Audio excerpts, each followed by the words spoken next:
you are an entrepreneur, a professional, a speaker, or a coach, and although you've come a long way, it's time for you to take it to the next level.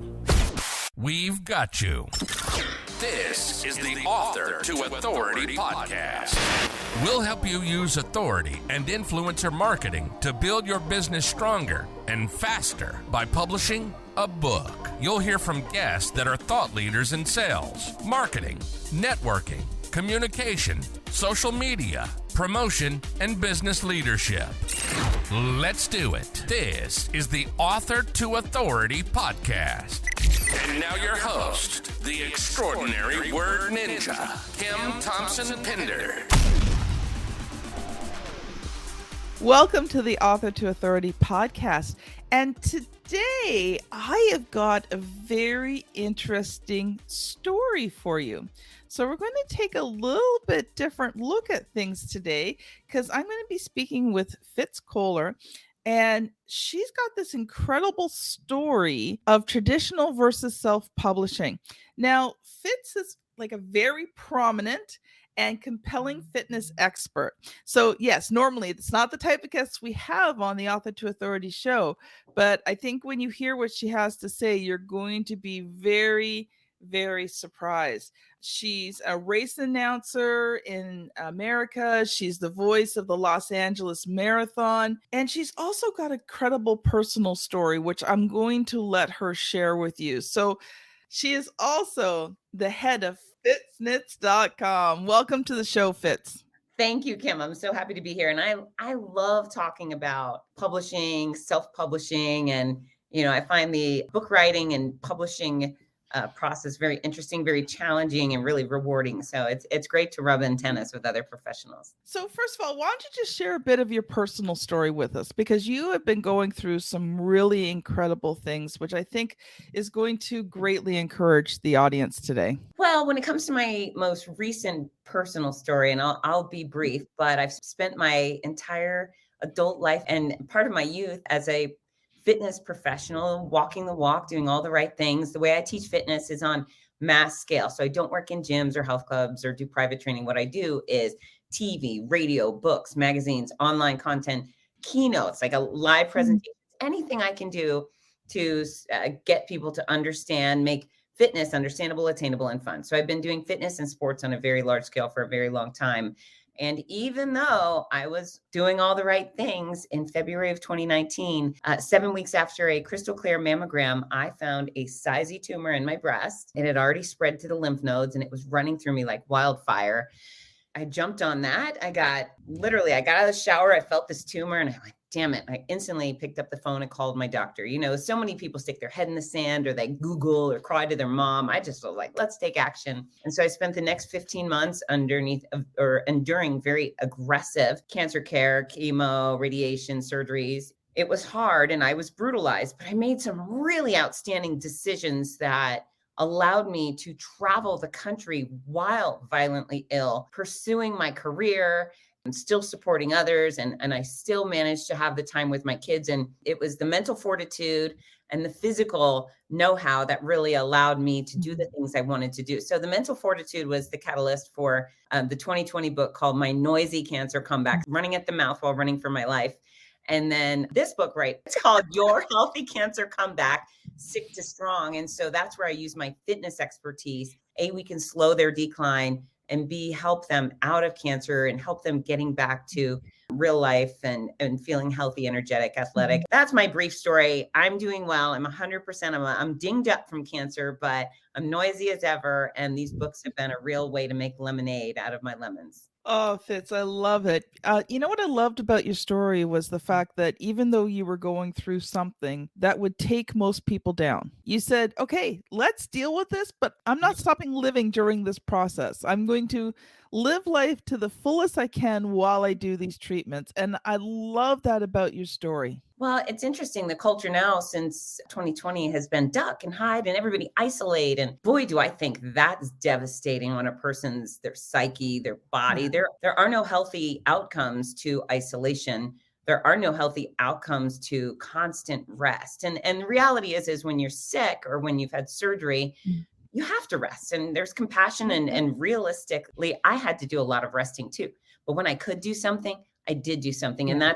that's really where people need to understand is, do I need to stay in bed right now, or can I get my can up and go do something to benefit me? And I did that. I did it all the time. Maybe I pushed it a little too hard on occasion, but I don't regret it one bit. It's funny you talk about that because last year I had to have a very strong feminine procedure, not, not a hysterectomy, but Right. it's the next worst one to it. And, they said, oh, it'll take a couple of days. No, it took me a few weeks to really feel back to myself again. And, like I was doing stuff, like I didn't stay in bed all day, but there were times my body was saying, Kim, you've just had a major procedure. Maybe you should just slow down a little bit today. And it was learning to listen to my body. That's the secret, is knowing when to say when. And sometimes, are you lying in bed because you're depressed? Is there Yeah. a physical thing holding you back, or are you just bummed out? And, staying in bed makes it worse. If you get out, get some fresh air,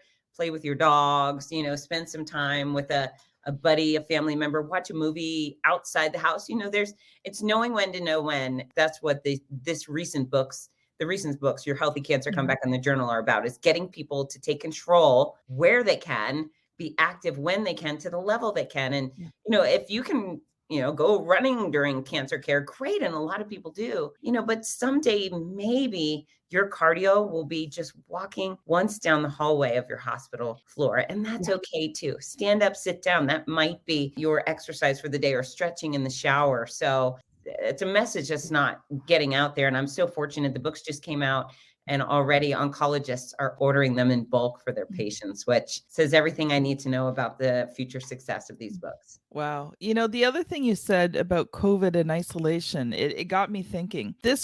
Episode will come out in April, but we're recording it in February. And a couple of weeks ago, I actually went to Podfest in Orlando. Yeah. So I got on a plane, I traveled, and it was one of the best things.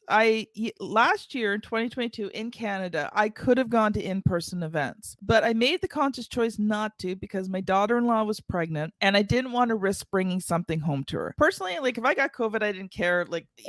I wasn't afraid of it. You know what, Kim? We've spent our entire life going out and on occasion getting germs and getting sick and then getting over it, right? We never feared, we never hid before, right? Yeah. But I felt really strongly in this case that that I wanted to be careful for my daughter-in-law. Yeah. Because, when it's just you and you get sick, okay, but when you're pregnant, it's a whole different story, right? And the consequences. So I didn't do any in-person events in 2022. So it had been 3 years since I had done any in-person events, like a lot of Zooms and all that kind of stuff. So I had decided that I was going to a conference. I went to a big, huge conference with tons of people and energy and good training and teaching. And, as an extrovert, that just kind of revived my soul. Yeah, But my husband's the opposite. He's an introvert. For him, being at home and just having that quiet time at home revives his soul when he's been around too many people too long. Yeah, it's a balance, right? You got to have balance. That's why he didn't come with me. Good for both of you. Good for both of you, Kim. All right. I want to start to shift things over here. Talk about your traditional versus your self-publishing book experience. Okay, so you know how the rule is in traditional publishing, you can't have a book until you have a book, right? You can't get an agent until you've already published a book. So there's all these catch-22s. So I was very fortunate. Maybe 15 years ago, I got an agent, a New York agent. I live in Gainesville, Florida, which is a small town in the northern half of Florida, not ripe with literary agents, but a friend connected me with one, and she started pitching me and having me write pitches and so forth. And one day she came to me and said, Fitz, Adams Media would like you to write the Everything Flat Belly cookbook. Are you interested? And I thought, well, I could do that. And she said, here's your deadline.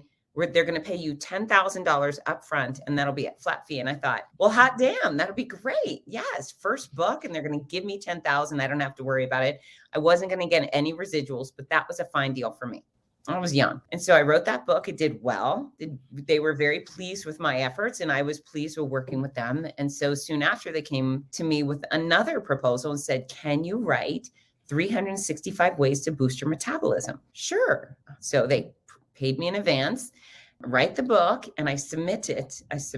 And I get a response that says, hey, we want to add 2 chapters. Now, let me preface this by saying I'm an actual fitness expert. I have a master's degree in exercise and sports sciences. I've been teaching for decades, and I've never once lied to the general public to make a dollar. I do not promote diets. I do not promote pills, powder, weight loss supplements, any of those things. In fact, I am a vehement opponent of those things that, take full advantage of people who just want to be healthy, right? So those things are not okay. So they came back and said, we want to include 2 chapters in your book. Number 1 on negative calorie foods, suggesting that if you ate, say, raspberries, for example, you would burn more calories digesting those raspberries than you did consuming them, which is false. It's lies. Yeah, but crap, it's just not a thing. And then also, and they had dozens of foods. It was a big chapter. And then they had another chapter on weight loss supplements people should take. And I came back and I said, absolutely not. These things are lies. They're inaccurate. I can't be a part of that. And they said, well, we need to keep these chapters in the book because people will buy the books because of them. And I said, but they're harmful. They're dangerous. It's not okay. And they said, that's okay. We want them. And I said, well, I am not okay with a book with those lies having my name on it. And they said, okay. And so they removed my name and they hired some hack nutritionist who was willing to lie to people, included those ugly chapters, and published the book. And I was so livid. Because you had written it.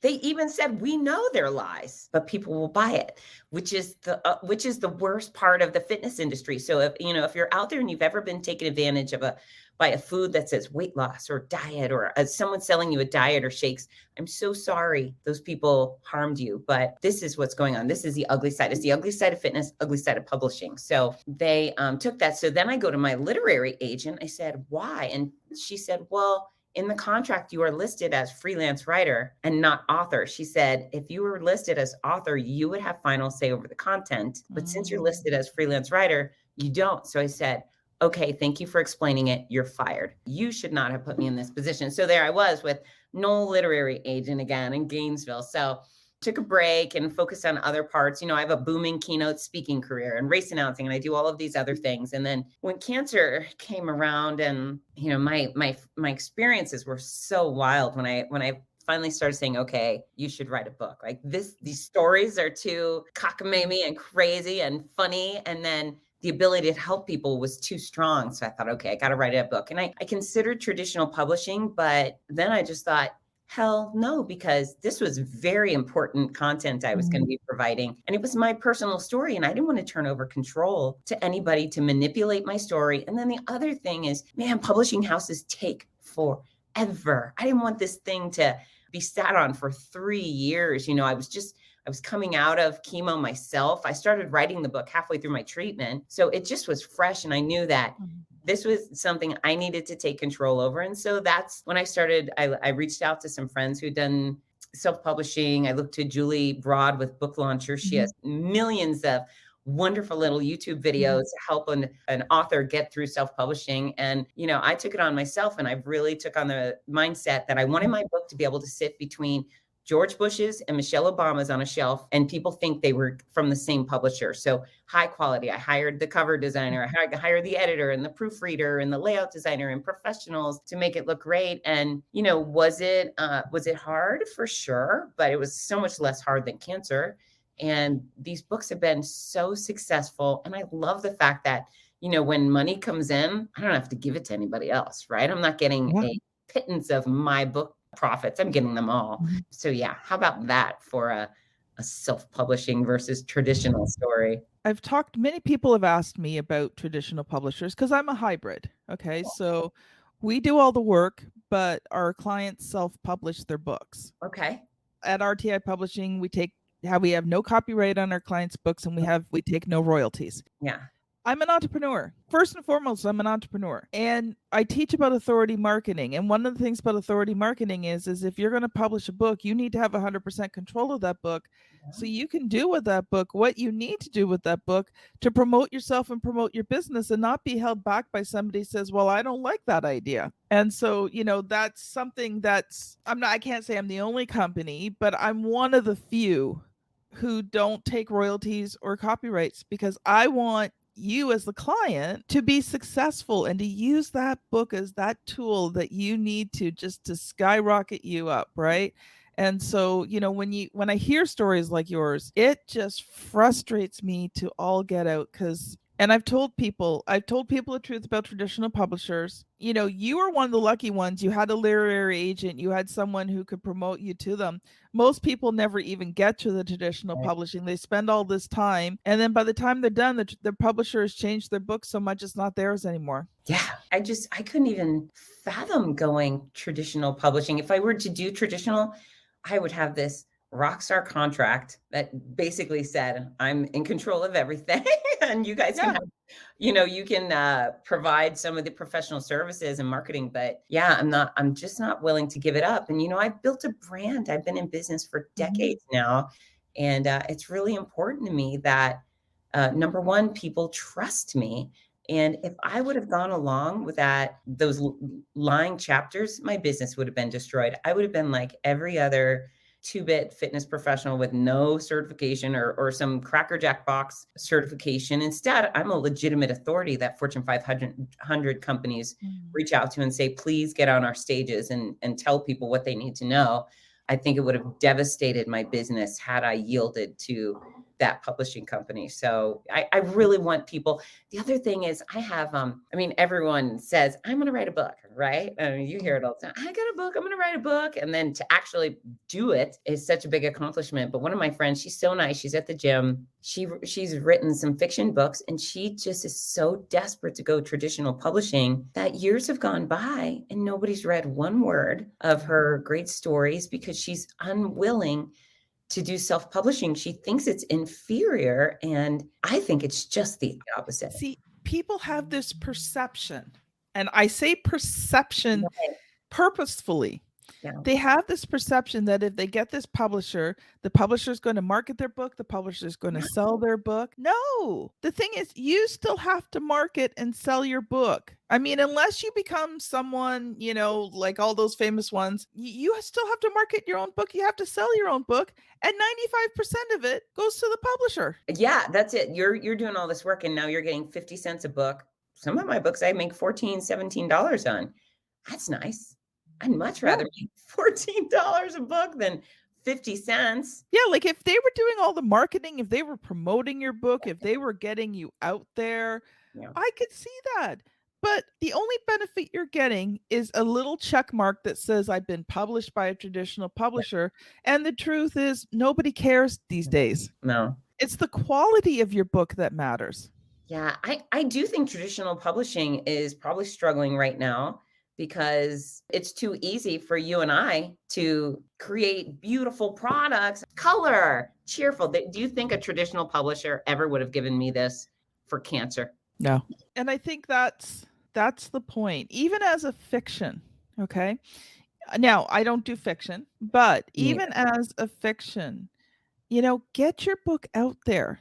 Yeah. Here's the thing. You want a traditional publisher? I'll tell you how to get a traditional publisher.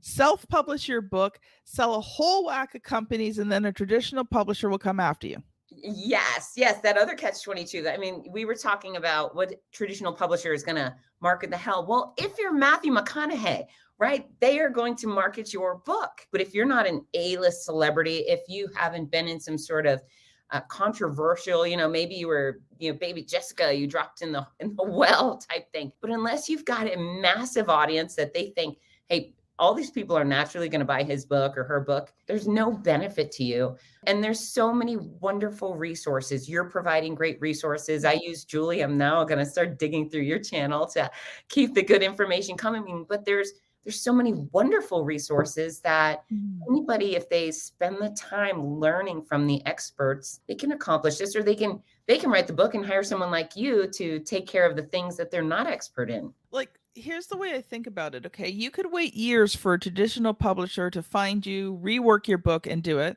Yeah. Or you could spend those years writing your books, building that email list, building that audience, Yeah. building that social media. The thing is that either way, you're going to have to build those things. Yeah. So my philosophy is, why just don't self-publish? Now, don't get me wrong. Okay. I have seen some horrible Yeah. self-published books. The goal is to create excellence. So are you going to have to put out money? Yes. Yeah. So here's the areas where you put out money. You put out money for editing. Yes. Okay. Unless you have a best friend who is an English major like I do. She was the first editor at RTI Publishing. Was my best friend. She was an English major. Okay. She can edit.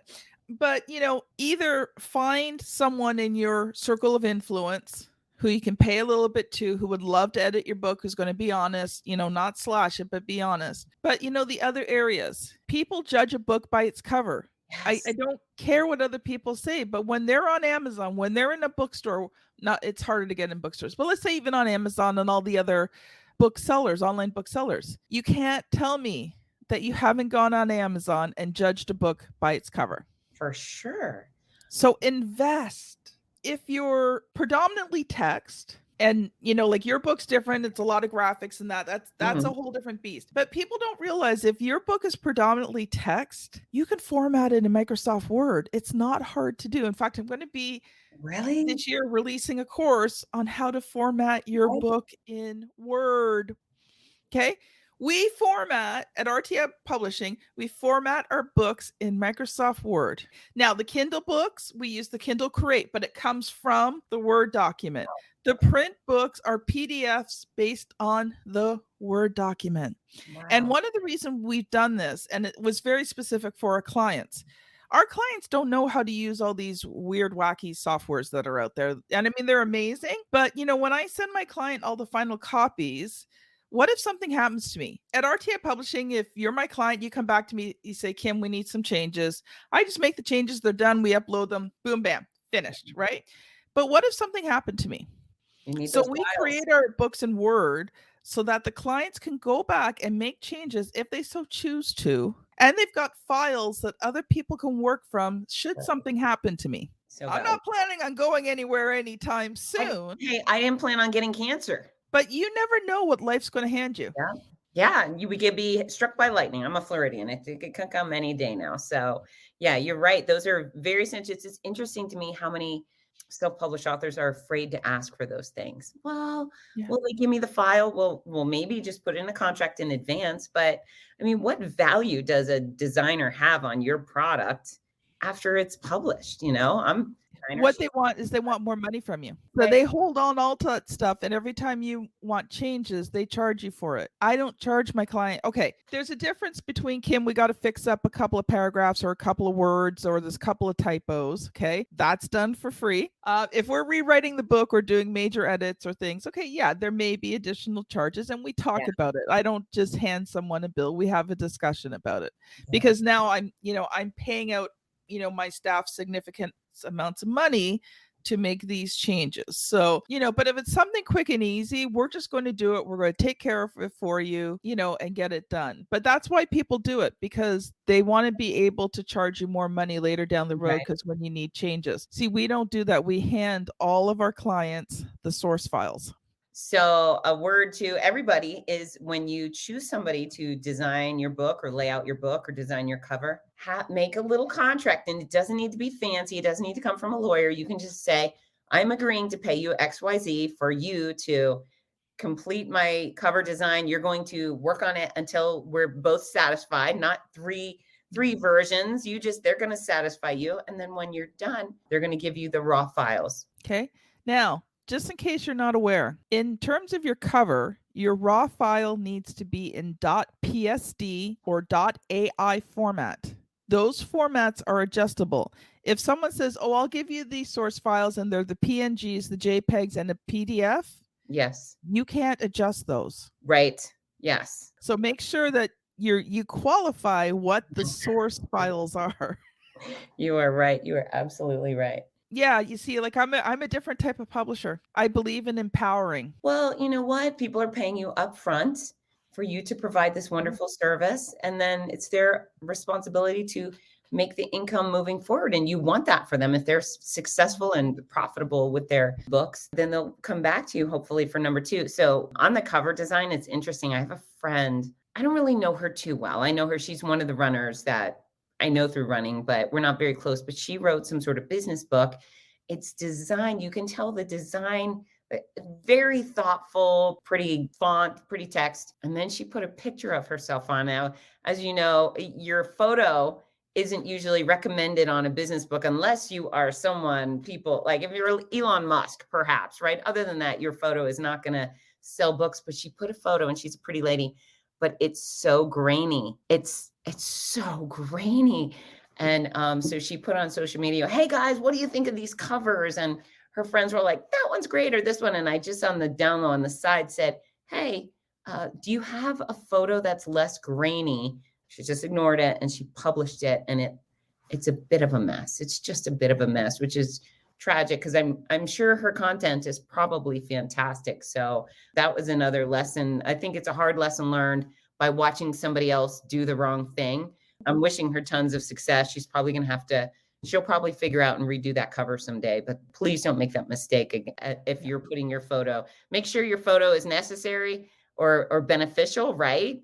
And then make sure your photos are crisp. So if you're not aware, crisp means it has to be 300 dots per inch, DPI. So there's a free program called IRFanView, IRFANVIEW. Don't know if you can get it on Apple's, but you can get it for PC. Okay. And just be careful where you get it from. Get a reputable. It's a free little photo editing software. It's been around forever. It'll tell you how many DPI your picture is. Great. And you can adjust it to 300 DPI. It's grainy because it doesn't have enough dots per inch. If you're printing anything, you need at least 300 dots per inch for it to be clear. Like even if, let's say you're doing a chapter book, like you're doing a chapter in what we call a compilation book, mini co-authors, sure. And you're getting your picture done, make sure that the copy that you give to the publisher is 300 DPI. I usually do 400 just to be on the safe side, because sometimes 300 won't pass exactly. So make it a little higher. Let them shrink the photo, but it's hard for them. They can't expand it once they've been given something low resolution. Yep. Fitz, this has been a wonderful conversation. Thank you so much. If people have enjoyed this conversation and, they say, I really want to find out more about Fitz, how can they connect with you? Well, I used to have the logo over my head, but Fitzness.com is my home base for everything. That's FITZ as in zebra, N as in Nancy, ESS.com. There you go, back there.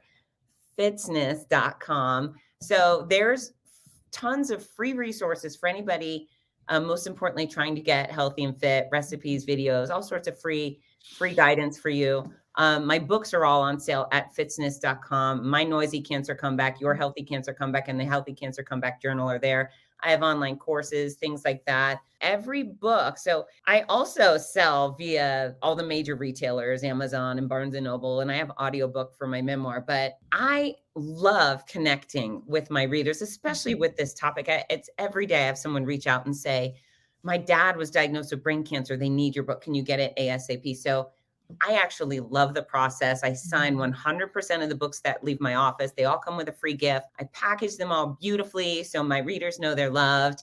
And I just think it's a little extra fun. Again, especially because I'm dealing with cancer, I want those recipients to be happy. I want it to be filled with valuable information, but joy. So Fitzness.com. And then I'm at Fitzness everywhere on social media. And again, promise high quality content in exchange for the like or follow. But what I prefer is for you to reach out and say, hey, I heard you on Kim's podcast, and these are my thoughts on this, because I would much rather have friends than followers. So Fitzness everywhere. Love it. Love it. Love it. Love it. Thank you so much. This has been Fitz Kohler and Kim Thompson-Pinder on the Author to Authority podcast. Thank you so much for listening, and we'll see you on the very next episode. Bye now. You've been listening to the Author to Authority podcast. The extraordinary word ninja, Kim Thompson Pinder, has helped over 200 entrepreneurs, professionals, speakers, and coaches write and publish their books that have become incredible marketing tools for their business. And many of those have gone on to become Amazon best-selling authors and have used their books to land high-level clients and get on big stages. We hope you've enjoyed the show. Make sure to like, rate, and review. And we'll be back soon. But in the meantime, hit the website at www.authortoauthoritypodcast.com. See you next time.